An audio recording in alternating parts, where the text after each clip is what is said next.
Hi guys, আমি রোজিনা আমার ছাদ বাগানের ব্লগ নিয়ে চলে এলাম। এই যে দেখেন কলমি শাক হয়েছে, ছাদে আমি টবে লাগিয়েছিলাম। তা খুব সুন্দর কলমি শাক হয়েছে। তো আমার ভিডিওটা ভালো লাগলে একটু লাইক কমেন্ট শেয়ার করে আর সাবস্ক্রাইব করতে কিন্তু ভুলবেন না। একটু পাশে থাকবেন, তাহলে আমার ভিডিও বানানোর আগ্রহ আরও বেড়ে যাবে। তা শাকগুলো দেখেন, শাকগুলো শেয়ার করতে চলে এলাম। তা কত সুন্দর হয়েছে কলমি শাক। এইভাবে আপনারা ছাদ খালি না রেখে টবে গাছ লাগিয়ে দিতে পারবেন। দেখেন কত সুন্দর হয়েছে। আর এটাই নতুন লাগিয়েছি, তাও গাছগুলো মরেনি, গাছগুলো সুন্দর হয়েছে। আর এই যে শাকগুলো আমি এবার তোলা শুরু করে দিলাম, কারণ আজকে কলমি শাক বানাবো। আমি দেখছি শাকগুলো অনেক বড় বড় হয়ে যাচ্ছে, ওই জন্য ছাদে চলে এলাম শাক তুলতে। তা সত্যি খুব সুন্দর হয়েছে। আরও অনেক গাছ আছে, অন্যদিন শেয়ার করব।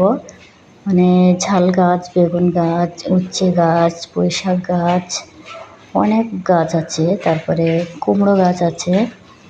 কারণ ছাদ খালি না রেখে আমরা যদি কিছু সবজি ঘর থেকে বের করতে পারি, সেটা আমাদের খরচা কম হয়ে যাবে। তা কিছু সবজি আছে আমার কিনা লাগে না, ঘর থেকেই বের হয়ে যায়।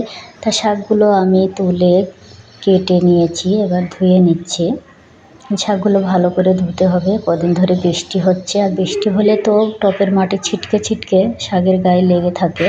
ওই জন্য আমি শাকগুলো 3-4 বার ধুয়ে নেব।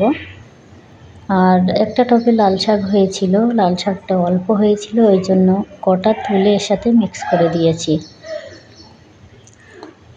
তা সত্যিই ঘরের জিনিস খেতে কিন্তু টেস্টটা আলাদাই লাগে, আর বাজারের জিনিসের টেস্টটা কিন্তু আলাদা লাগে। কারণ বাজারে যে জিনিসটা করে সেটা বিষ সার দিয়ে বানাই, আর আমরা ঘরে যেটা চাষ করব সেটাই কিন্তু বিষ সার দেব না। তা আমি একটু লবণ দিয়ে দিলাম, লবণ দিয়ে শাকটা সিদ্ধ করে নিচ্ছি। আর লবণ দিলে কি হয়, শাকটা তাড়াতাড়ি সিদ্ধ হয়ে যায়, নরম হয়ে যায়। শাকটা সিদ্ধ করা হয়ে গিয়েছে, এবার কড়াইটা বসিয়ে দিয়েছিলাম, গরম হয়ে গিয়েছে, একটু তেল দিয়ে দিলাম। আর এইদিকে পেঁয়াজ, রসুন আর শুকনো ঝাল কেটে নিয়েছি। পেঁয়াজটা রসুনটা একটু থেতো করে দিয়েছি। তো তেল গরম হওয়ার পরে পেঁয়াজ রসুনটা দিয়ে দিলাম। পেঁয়াজ রসুনটা একটু লাল লাল করে নেব। তারপরে যে শুকনো ঝালটা রেখেছিলাম, শুকনো ঝালটা দিয়ে দিলাম। শুকনো ঝালটা একটু বেশি করে দিয়েছি, কারণ ঝালটায় তেমন টেস্ট নেই, ওই জন্য একটু বেশি করে দিয়েছি। তা লাল লাল হয়ে গিয়েছে, এবার সিদ্ধ করে রাখা শাকগুলো আমি দিয়ে দিলাম। দিয়ে ভালো করে নাড়াচাড়া করে নিচ্ছি। আর সিদ্ধ করার সময় কিন্তু আমি কোনো ঝাল দেইনি, যে কাঁচা ঝালটা দেয় অনেকে, আমি দিইনি। তা ভালো থাকবেন, অসংখ্য ধন্যবাদ সবাইকে।